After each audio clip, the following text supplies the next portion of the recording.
Okay people, today's video is all about cold summer salads that you can enjoy on a hot summer's day because let's be real, there is nothing quite as delicious or as convenient as a ready-made cold salad in the fridge, ready to go whenever you need a quick school or work lunch or just to enjoy by the bowlful as you need to. All these recipes you're about to see are delicious, they're easy to make, they're gluten-free, they're vegan, and they're all pretty darn healthy, so if that sounds good to you, make sure you're subscribed below and let's get into the first recipe.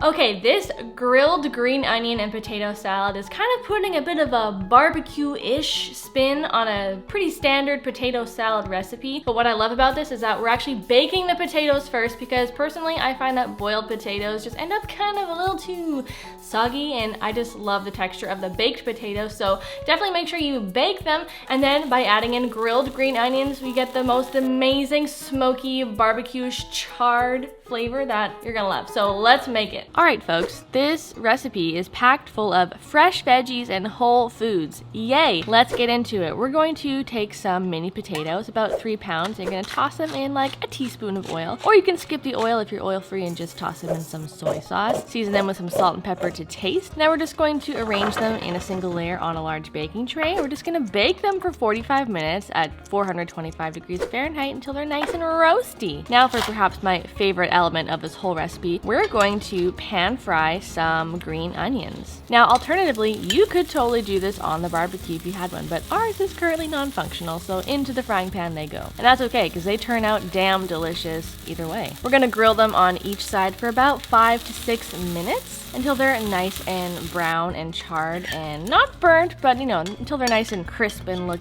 pretty much something like what you see here. Then we're just gonna dice them up and set them aside until they're nice and room temperature. Moving on to some of our other veggie prep, we're going to finely dice a stalk of celery into a nice small dice, as small as you can basically. And we're gonna do the exact same with a little bunch of dill. We're gonna be chopping up about a 1/4 cup of fresh dill, or you know, more or less according to your tastes. Now we're gonna move on to making our dressing. So we're going to combine in a small bowl some apple cider vinegar, some lemon juice, and some Dijon mustard. These are going to be kind of our acidic, tangy elements. And then for extra flavor, we're adding some Old Bay seasoning because it is so good. It's flavorful and it's got a nice little spicy kick. And then we're going to add in some vegan mayo. I personally love Hellmann's vegan mayo. If you can find it, definitely get it because it is like legit. Then we're just going to whisk it all up until it looks something like this. We're going to then fold in or whisk in your fresh dill, and we're just going to set that aside for a couple minutes. Once your potatoes have finished roasting, you're going to set them aside and let them cool to room temperature, and they're going to look something like this. And once they're cool enough to handle, we're going to chop them up into quarters or in about 1-inch sized pieces. And then we're going to take a handful or two of those potatoes, and then we're just going to mash them together because it does offer a nice kind of creamy element when some of them are mashed. And then we're just going to add in the rest of them whole, and then we're going to add in pretty much all the other ingredients right into the same bowl. So the corn, the celery, the sauce, and oh, and can't forget those onions. Then we're gonna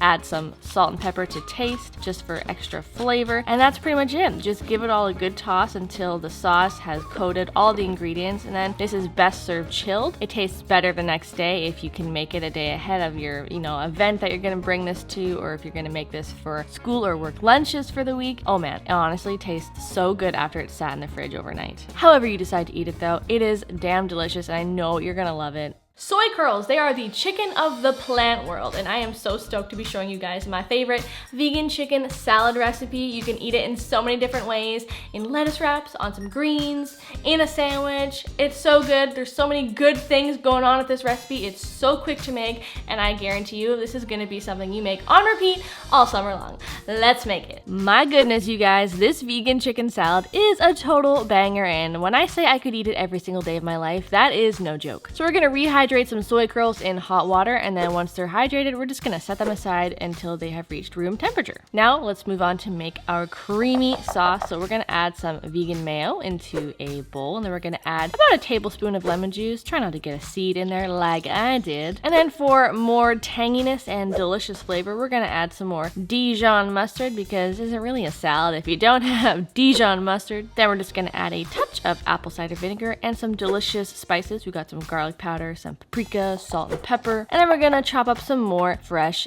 dill because dill is amazing. And now we're just gonna whisk, whisk, whisk until that sauce is nice and thick, and ooh, it's got such a nice beautiful color. Once it looks something like this, you can just set it aside and let all those flavors commingle with each other while we prepare the rest of the salad. So we're gonna take those cooled soy curls and we're just going to chop them up into smaller bits, kind of like the texture you'd find in like canned chicken or canned tuna. Then you're just going to chop up some celery and red onion. If you don't have red onion, white onion would do just fine. Add all those ingredients into a large mixing bowl, and then we're gonna add in some other delicious elements like dried cranberries and some diced pickles. You could do sweet pickles, you could do dill pickles. I chose to do gherkin pickles because they're just yummy and sweet. Add in your sauce and give everything a good stir. This, you guys, is so flippin' good. We've got smokiness, we've got sweetness, we've got tang, we've got crunch, we've got chewy, we've got so many amazing textures and flavors, and it's honestly just an absolute flavor explosion. Plus, on top of all that, it's super high in protein because soy curls are a single whole ingredient that are just so nutritious and so good for you. You have to make this. Okay, if you love crunchy salads, you're gonna love this coleslaw. It is beautiful, it is purple,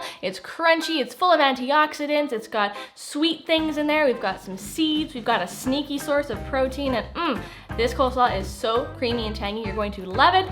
Let's make it. Okay, I'm not gonna lie. Coleslaws have kind of always been one of those side dishes that I could take or leave, but truly, this is one that I will always take because it is so flippin' tangy, so delicious, and it is so simple to make. So we're gonna start by making our creamy coleslaw dressing. So in a food processor, we're gonna combine a whole block of silken tofu. There's that sneaky source of protein. We're gonna add some mayo, vegan mayo, of course. We're gonna add some Dijon mustard because, you know, that's just how we roll around here. And we're gonna add some more apple cider vinegar plus a touch of sweetness with some maple syrup. If you don't have maple syrup, you can use agave, you can use any other sweetener that you like. Then we're just gonna season it with salt and pepper to taste. Give that all a good blitzing until it's nice and blended and creamy. And then if you're like me and you taste it and you think it needs a little extra flavor, go ahead and add some garlic powder because garlic powder is yum. Now we're gonna move on to prepping our whole head of cabbage. And yes, it seems like a lot because it is a lot, and this coleslaw makes a ton. So if you don't want to have this much coleslaw, then just cut the recipe in half and use only half a